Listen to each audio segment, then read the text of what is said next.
ఖమ్మం జిల్లా సత్తుపల్లి సింగరేణి ఎన్నికల్లో భాగంగా కాంగ్రెస్ పార్టీ అనుబంధ యూనియన్ ఐఎన్టీయూసీ తరపున సత్తుపల్లి జేవీఆర్ ఓసీలో ఎన్నికల ప్రచారాన్ని నిర్వహించారు. ఈ సందర్భంగా ఎమ్మెల్యే మాట్లాడుతూ సింగరేణి ఆవిర్భావ దినోత్సవం రోజు నాడు కార్మికులకు సెలవు దినంగా ప్రకటించడానికి కృషి చేస్తున్నామని, కార్మికుల ఆరోగ్య సంక్షేమం కోసం హాస్పిటల్ ఏర్పాటుకు కృషి చేస్తామని, సింగరేణి కార్మికుల కాలనీలో డ్రైనేజీ రోడ్లు ఏర్పాటు చేస్తామని, ఐఎన్టీయూసీ పార్టీ గెలిచాక పూర్తి స్థాయిలో పలు సమస్యల్ని పరిష్కరిస్తామని తెలియజేశారు.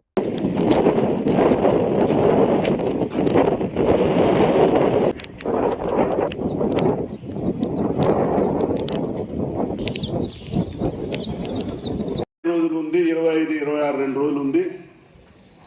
మరి సింగరేణిలో గుర్తింపు కార్మిక సంఘ ఎన్నికలు వస్తూ ఉన్నాయి. కార్మిక సోదరులు ఆలోచించవలసిందిగా మనం చేస్తూ ఉన్నాం. ఈ గుర్తింపు కార్మిక సంఘ ఎన్నికలు కోర్టు దాకా కూడా వెళ్ళి ఆపారని మనం చేస్తూ ఉన్నాం. ఎంప్లాయీస్ అందరూ కూడా కాంగ్రెస్ పార్టీకి జేజేలు పలికారు. స్థానికంగా కాంగ్రెస్ పార్టీ శాసనసభ్యురాలను మీరు గెలిపించుకున్నారని మనం చేస్తున్నాం. దానికి మీ అందరికీ కూడా కృతజ్ఞతలు చెప్తా ఉన్నాం. ఎందుకంటే తెలంగాణ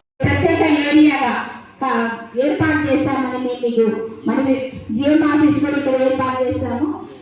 ఇవన్నీ కూడా మీకు తప్పకుండా అమలవుతాయి. మీరు అందుకని ఐఎన్టీయూసీని భారీ మెజార్టీతో గెలిపించాలని మీరందరికీ సమయంగా మనవి చేసుకుంటూ ఈ అవకాశం ఇచ్చినందుకు అందరికీ పేరు పేరున కృతజ్ఞతలు తెలియజేస్తున్నాను.